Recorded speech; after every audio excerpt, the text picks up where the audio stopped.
கண்டிப்பாக புகார் கொடுத்து அதன் மீது சட்டப்படி நடவடிக்கை எடுக்கப்படும். ஆன்மீக தலங்கள் ஏற்கனவே ஆன்மீக தலங்களில் இது போன்ற ஆன்மீக இறையன்பர்கள் ஏற்றுக்கொள்ளுகின்ற நிகழ்ச்சியை தவிர்த்து எது நடந்தாலும் சட்டப்படி கடுமையாக நடவடிக்கை எடுக்கப்படும்.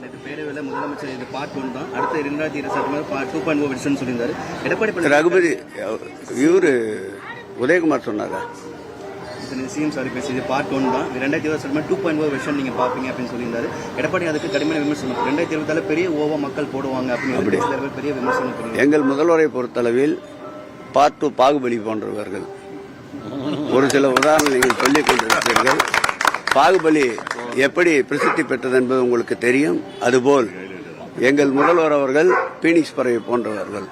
எத்தனை முறை எத்தனை தாக்குதல் வந்தாலும் மீண்டும் மீண்டும் உயிர்த்தெழுவார்.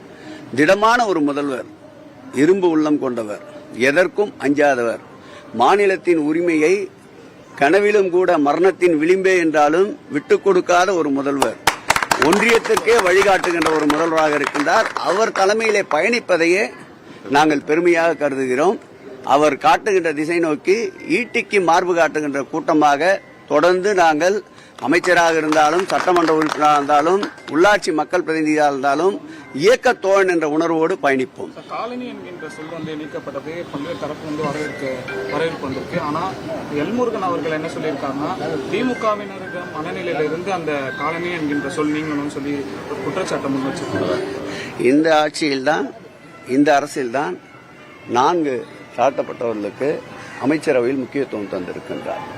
குறிப்பிட்டு சொல்ல வேண்டும் என்றால் உயர்கல்வித்துறை அமைச்சரையே ஒரு தாழ்த்தப்பட்டவர் நியமித்திருக்கின்றார். இந்த காலனி என்ற சொல் நீக்கியதற்கு பிறகு மட்டுமல்ல, அனைத்து வகையிலும் சமத்துவம் காணுகின்ற முதல்வர் அவர்கள் ஒட்டுமொத்த ஆதிதிராவிடர், பழங்குடியினர், தாழ்த்தப்பட்ட பிற்படுத்த மக்கள் வாக்குகளை அள்ளி குவிக்கின்ற ஒரு முதல்வராக எங்கள் முதல்வர் இருப்பதால் எல்முருகன் போன்றவர்களுக்கு அரசியல் செய்வதற்கு களம் இல்லாமல் போய்விடும் என்பதற்காக எதிர்பார்த்தாலும் குற்றச்சாட்டு சொல்வதை வழக்கமாக கொண்டிருக்கின்றார்கள். எங்கோ ஒரு முறையில் கேட்கின்ற ஒரு குரலுக்கு பதில் சொல்ல வேண்டியதல்ல. ஒட்டுமொத்த குரலும் இந்த காலனி என்ற பெயர் நீக்கத்திற்கு வரவேற்று தந்து கொண்டிருக்கின்றால் வரவேற்றுக் கொண்டிருக்கின்றார்கள்.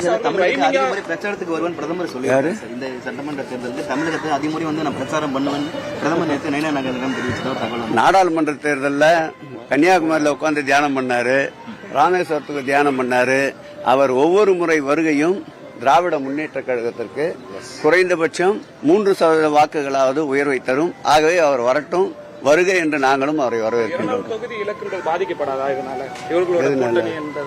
யாரோட கூட்டணி?